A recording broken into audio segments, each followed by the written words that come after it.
আমরা পুলিশ সংস্কার কমিশনের 11 জন সদস্য, আমরা মানে 10 জন সদস্য এবং আমি 11 জন মিলে আমরা কাজ শুরু করেছিলাম। এবং আমাদের মূল এই যে কমিশন গঠন করা হয়েছিল সংস্কার কমিশন, এটা প্রেক্ষাপট আপনারা সবাই জানেন, আমি আর রিপিট করতে চাই না।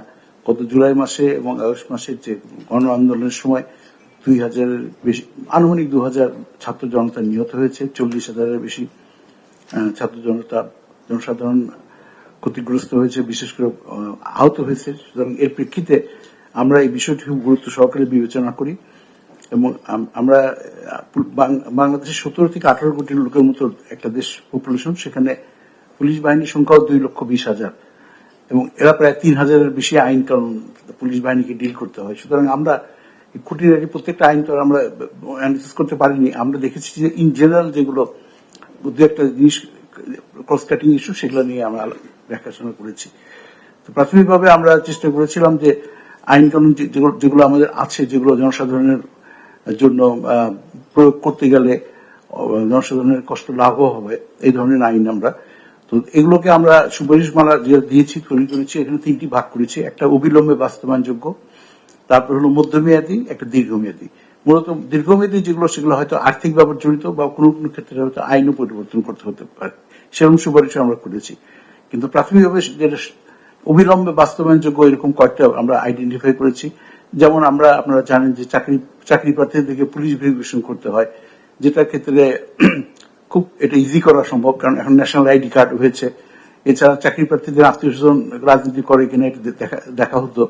1928 সালের এই এসবি ম্যানুয়াল, সেটা আমরা পরীক্ষা নিরীক্ষার পরে এসবির পক্ষ থেকে আমরা আলোচনা করি, এসবির সাথে আলোচনা করে আমরা একটা সুপারিশ করেছি যে যাতে ইজিয়ার হয় ভবিষ্যতে এই, এবং এটা আলটিমেটলি এটা হোম মিনিস্ট্রির দায়িত্ব। তারা হয়তো পরবর্তীকালে আমাদের সুপারিশের প্রেক্ষিতে হয়তো তারা এটা পরিবর্তন করবেন। তাদের যে ম্যানুয়ালটা ছিল 1928 সালে, সেটাকে সহজীকরণ করা হবে এবং হোমের দায়িত্বপ্রাপ্ত যিনি মাননীয় উপদেষ্টা মহোদয়, উনি তো রাজি আছেন। উনি এরপরে আমরা আরেকটা ইস্যু হচ্ছে যেটা আমরা আলোচনা করেছি, যে ব্যক্তি হিসাবে অনেক সময় এই পুলিশ ফৌজদারি কার্যবিধির সেকশন 54 অ্যারেস্ট করে, পুলিশ অ্যারেস্ট করে উইদাউট ওয়ারেন্ট, এবং সেখানে বেশ কিছু নিয়ম কানুন বলা আছে সেকশন 54-এ।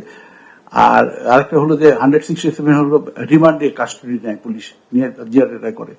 এই দুটি ক্ষেত্রেই বেশ কিছু মামলা মোকদ্দমা হয়েছে এবং হাইকোর্ট এবং সুপ্রিম কোর্টের কিছু রায় আছে, নির্দেশনা আছে, এবং তার প্রেক্ষিতে এই নির্দেশনাগুলো যদি বাস্তবায়ন করা যেত তাহলে হয়তো বা জনসাধারণের কষ্ট লাঘব হতো, কোনো এক্সেসিভ ফোর্স ইউজ করা হতো না, পুলিশ মানে আরবিট্রারি ভাবে কোনো কিছু অ্যারেস্ট করতে পারতো না, কারণ নির্দেশনা মানতে হতো। কিন্তু এটা আবার একটা সরকারের পক্ষ থেকে একটা রিভিউ পিটিশন দেওয়া আছে সুপ্রিম কোর্টে, তার ফলে এটা এখন বাস্তবায়ন করা হচ্ছে না। আমাদের পক্ষ থেকে রিকোয়েস্ট, অনুরোধ, সুপারিশ করেছি যে এই রিভিউ পিটিশনটা যেন সরকার উইথড্র করে, তাহলে হাইকোর্ট এবং সুপ্রিম কোর্টের যে নির্দেশনা আছে সেগুলো সেকশন 54-এর ক্ষেত্রে এবং রিমান্ডের ক্ষেত্রে 167-এর ক্ষেত্রে এটা হয়তো বাস্তবায়ন করা সম্ভব হবে। এটার ক্ষেত্রে যেটা প্রয়োজন সেটা আইন মন্ত্রণালয় হয়তো করবেন, আইনের সঙ্গে হয়তো কোনো অ্যামেন্ডমেন্ট দিবেন বা ব্যাখ্যা দিবেন বা কোনো নির্দেশনা ঠিক করে দিবেন, আইন মন্ত্রণালয় অবশ্য করবেন ফাইনালি। যেমন ইন্ডিয়ার ক্ষেত্রে 54-এর ক্ষেত্রে 54A করা হয়েছে আর কি, ওখানে করা হয়েছিল আর কি, অবশ্য সে আইনও এখন নাই। এরপরে হলো যে আরেকটা জিনিস খুব গুরুত্বপূর্ণ ছিল, সেটা হলো use of force against mob, অর্থাৎ একটা ক্রাউডের উপর, ক্রাউডকে যখন কন্ট্রোল করতে হয় তার জন্য বিশেষ কিছু নিয়ম কানুন আছে, ফৌজদারি কার্যবিধি 1898 সালেরই ফৌজদারি কার্যবিধি আছে। কিন্তু ক্রাউড কন্ট্রোলের ক্ষেত্রে যে নিয়ম কানুনগুলো আছে সেটাকে প্রয়োগের ক্ষেত্রে এটা করা হয়, সাধারণত পিআরবি ফলো করা হয় 1943। কিন্তু দেখা গেল যে এটা এখন আমরা অনেক খুঁজে করেছি, আমরা নতুন কোনো আইডিয়া দিইনি। এটা হলো যে আমাদের বাংলাদেশের পুলিশ যখন জাতিসংঘের অধীনে শান্তিরক্ষী বাহিনী হিসেবে কাজ করতে যান, আফ্রিকা এবং ইউরোপের বিভিন্ন দেশে তারা মিলে কাজ করেন, এবং জাতিসংঘ থেকে কিছু মডেল দেওয়া হয়েছে, কিছু নির্দেশনা আছে, সেই নির্দেশনা হিসেবে তারা কাজ করেন। তো আমরা ওই বেস্ট প্র্যাকটিস হিসেবে আমরা ইউরোপের মডেলটাই আমরা ফলো করতে বলেছি, এবং সে ব্যাপারে আমরা একটা মোটামুটি পুলিশ ডিপার্টমেন্টের পক্ষ থেকে ডিটেইল একটা গাইডলাইন তৈরি করে দেওয়া হয়েছে, অর্থাৎ ইউজ অফ ফোর্স 5টা স্তরে হবে, এবং কিভাবে এই ক্রাউডের এগেইনস্টে, মূলত বেআইনি একটা সমাবেশ, শোভাযাত্রা বা ছত্রভঙ্গ করতে গেলে যে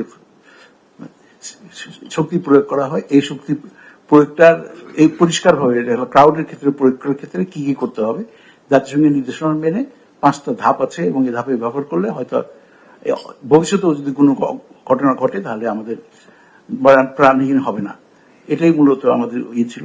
আরো অনেকগুলো ইস্যু ছিল, যেমন আইনের ক্ষেত্রে শুধু সংক্ষেপে বলি, আমরা আইডেন্টিফাই হচ্ছে 22টা আইন। এই 22টা আইনের হয় সংশোধন বা পরিমার্জন বা ইভেন কোন ক্ষেত্রে রিপ্লেস করতে হবে।